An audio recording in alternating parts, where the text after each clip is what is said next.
Good morning, students. Today we are starting the new topic law of chemical combination.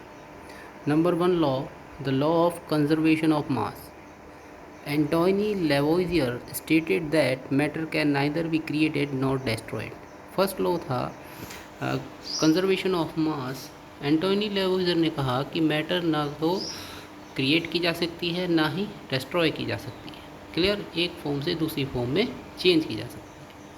Number 2, law of definite proportion.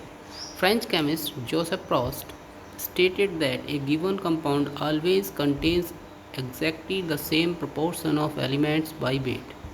French chemist Joseph Proust ने बताया कि कोई जो compound बनता है और जिन एलिमेंट से बनता है तो वो एलिमेंट का जो कंपोजिशन होता है वो वेट के थ्रू, ठीक है, जो उनका वेट होगा वही कंपाउंड का वेट होगा जो उसके प्रोडक्ट बनेंगे, जिन एलिमेंट से वो प्रोडक्ट बनेगा. जैसे एक एग्जांपल है, कार्बन प्लस ऑक्सीजन और कार्बन डाइऑक्साइड बन गई तो कार्बन के 12 ग्राम, ऑक्सीजन के 32 ग्राम और CO2 44 ग्राम जो हैं उसके वो बन गए हैं. क्लियर. ऐसे ही कैल्शियम कार्बोनेट है, उसने कैल्शियम ऑक्साइड और कार्बन डाइऑक्साइड बनाई है. तो कैल्शियम कार्बोनेट के 100 ग्राम से कैल्शियम ऑक्साइड 56 ग्राम और कार्बन डाइऑक्साइड 44 ग्राम बने.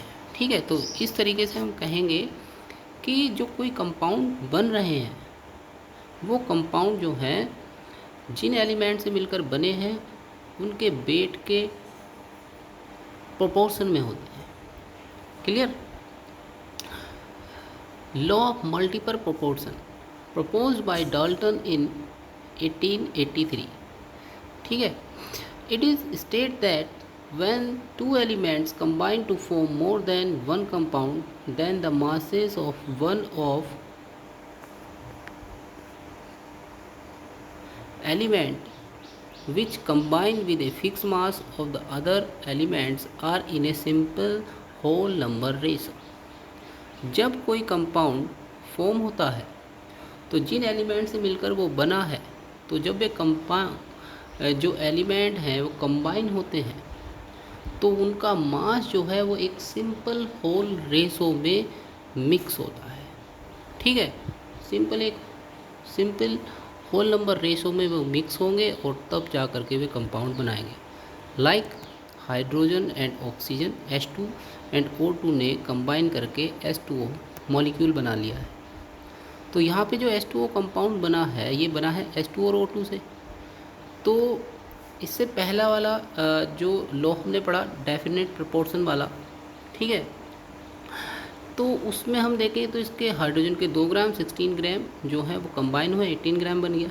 लेकिन अगर हम इनके वेट के रेशो को कैलकुलेट करें तो हाइड्रोजन के 2 ग्राम है, 16 ग्राम है ऑक्सीजन के, तो इनका रेशो आएगा 1:8. ठीक है. तो इनका सिंपल होल नंबर रेशो जो होगा मास का वो होगा 1:8. यानी कि यहाँ पर हाइड्रोजन और ऑक्सीजन 1:8 के रेशो में मिक्स होकर के एक कंपाउंड बनाया है जो वाटर है. क्लियर. अब आप समझ गए होंगे. इसी तरीके से H2 प्लस O2 ने H2O2 बना लिया, हाइड्रोजन पर ऑक्साइड. यहाँ पर इनका वेट है 2 ग्राम हाइड्रोजन का और ऑक्सीजन का 32 ग्राम, तो 34 ग्राम बन गए. ठीक है.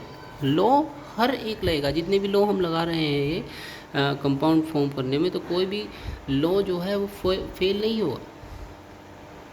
ठीक है. हर एक लॉ फॉलो करेगा कोई भी कंपाउंड जब वो फॉर्म होगा. तो यहाँ पर सिंपल रेशो जो है वो है 1:16 का. ठीक है. यहाँ 232 का नहीं होगा, 1:16 का. यानी कि कोई भी कंपाउंड जब बनता है तो वो जिन एलिमेंट से मिलकर बना है वे एलिमेंट्स अपने मास में सिंपल होल रेशो के फॉर्म में मिक्स होकर के कंपाउंड बनाते हैं. Clear. Gay Lussac's law of combining volumes. Gay Lussac's law की सबसे पहले बात करें तो ये सबसे पहले अप्लाई होता है केवल और केवल गैसेस पर.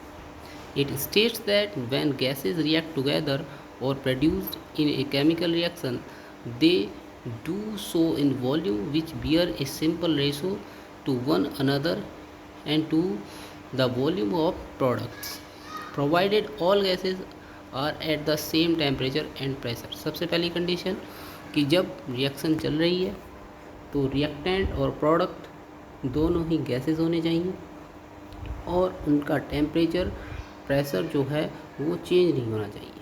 ठीक है, तब कि होता क्या है, जब गैसेस रिएक्ट करती हैं तो वो एक सिंपल वॉल्यूम में कंबाइन होकर के प्रोडक्ट बनाती है। Like hydrogen plus chlorine gas आपस में कंबाइन होती है तो हाइड्रोजन का 1 वॉल्यूम, क्लोरीन का 1 वॉल्यूम मिक्स होकर के 2HCl गैस की फॉर्म में बनाया, जिसके 2 वॉल्यूम फॉर्म हुए। क्लियर? तो यहाँ पर 1:1 के रेशो में गैसेस मिक्स हुई और उन्होंने 2 वॉल्यूम बना लिया। इसका एक एग्जाम्पल आप समझेंगे, उस एग्जाम्पल से आप अच्छे से समझ जाएंगे। NCERT का एक्सरसाइज का क्वेश्चन है 1.26। If 10 volumes of dihydrogen gas react with 5 volumes of dioxygen gas, how many volumes of water vapour would be produced. देखिए, जब वाटर मॉलिक्यूल बनता है तो उसमें रिएक्शन जो होती है वो होती है 2H2 प्लस O2 और 2H2O बन गया, या इससे पहले H2 plus half O2, H2O का 1 मॉलिक्यूल बनता है।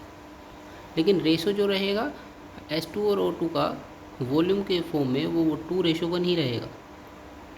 यानी कि यहाँ पर 2 वॉल्यूम H2 के लेने पड़ेंगे हमको और 1 वॉल्यूम ऑक्सीजन का लेना पड़ेगा, तब जा कर के 2 वॉल्यूम वाटर वेपर बनेगी। ठीक, क्लियर? तो अगर हम 10 वॉल्यूम्स हाइड्रोजन गैस का ले रहे हैं तो हमें 5 वॉल्यूम्स ऑक्सीजन के लेने पड़ेंगे और तब जा कर के 10 वॉल्यूम्स वाटर वेपर के बनेंगे। ये इसका आंसर है। क्लियर? एवोगैड्रो रूल हम आगे पढ़ेंगे। नेक्स्ट है Dalton Atomics theory. In 1808 Dalton published a new system of chemical philosophy in which proposed the following। ठीक है, डाल्टन ने एटम के बारे में एक थ्योरी दी जो इस प्रकार है। Number 1, matter consist of individual atoms. Matter जो है वो इंडिविजुअल एटम से मिलकर बना होता है। इंडिविजिबल मतलब एटम्स डिवाइड नहीं हो सकता। ठीक है, किसी भी मैटर की स्मॉलेस्ट फॉर्म एटम्स होती है। Number 2, all the atoms of a given elements have identical properties including identical mass. Atoms of different element differ in mass. All the atoms, सभी एटम्स किसी एलिमेंट्स के हो सकते हैं, किसी भी एलिमेंट्स के सभी एटम्स जो होते हैं वो अपनी डिफरेंट आइडेंटिकल प्रॉपर्टी रखते हैं। लाइक अगर हाइड्रोजन एटम है तो उसका एटॉमिक नंबर 1 होगा, उसमें नंबर ऑफ प्रोटॉन 1 होंगे, नंबर ऑफ इलेक्ट्रॉन 1 होंगे। ठीक है, अगर ऑक्सीजन एटम होगा तो उसमें नंबर ऑफ इलेक्ट्रॉन 8 होंगे, नंबर ऑफ प्रोटॉन 8 होंगे। तो आइडेंटिकल प्रॉपर्टी है, चार्ज लगाता है दोनों पर। तो सभी एलिमेंट के एटम जो होते हैं वो डिफरेंट प्रॉपर्टी रखते हैं, अपनी आइडेंटिकल प्रॉपर्टी रखते हैं मास की फॉर्म में। क्लियर? हाइड्रोजन का मास 1 AMU होता है और ऑक्सीजन का मास 16 AMU होता है। ठीक है, तो इस तरीके से हर एक एटम की आइडेंटिकल प्रॉपर्टी होती है, ये डाल्टन ने बताया था। थर्ड है compounds are formed when atoms of different elements combine in a fixed ratio. जब एलिमेंट्स एक फिक्स्ड रेशो में कंबाइन होते हैं तो कंपाउंड बन जाता है। Next, chemical reaction involve reorganization of atom. These neither created nor destroyed in a chemical reaction। जब केमिकल रिएक्शन चलती है तो जो हमने रिएक्टेंट लिया है उसके ही एलिमेंट के एटम रीऑर्गेनाइज्ड होते हैं और प्रोडक्ट बन जाता है। ऐसा नहीं कि कोई बाहर से भी एटम आकर के उससे जुड़ जाएंगे, उस जो आपने रिएक्टेंट लिया है उसी से ही उसी के ही एलिमेंट के जो एटम्स हैं वो रीऑर्गेनाइज होते हैं। Next, limitation of Dalton's atomic theory.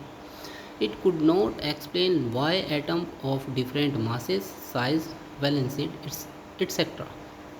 ये एक्सप्लेन नहीं कर पाया कि एटम जो है वो डिफरेंट मास क्यों रखते हैं, उनका साइज़ डिफरेंट क्यों होता है, वैलेंसी डिफरेंट क्यों होती है, एटसेट्रा।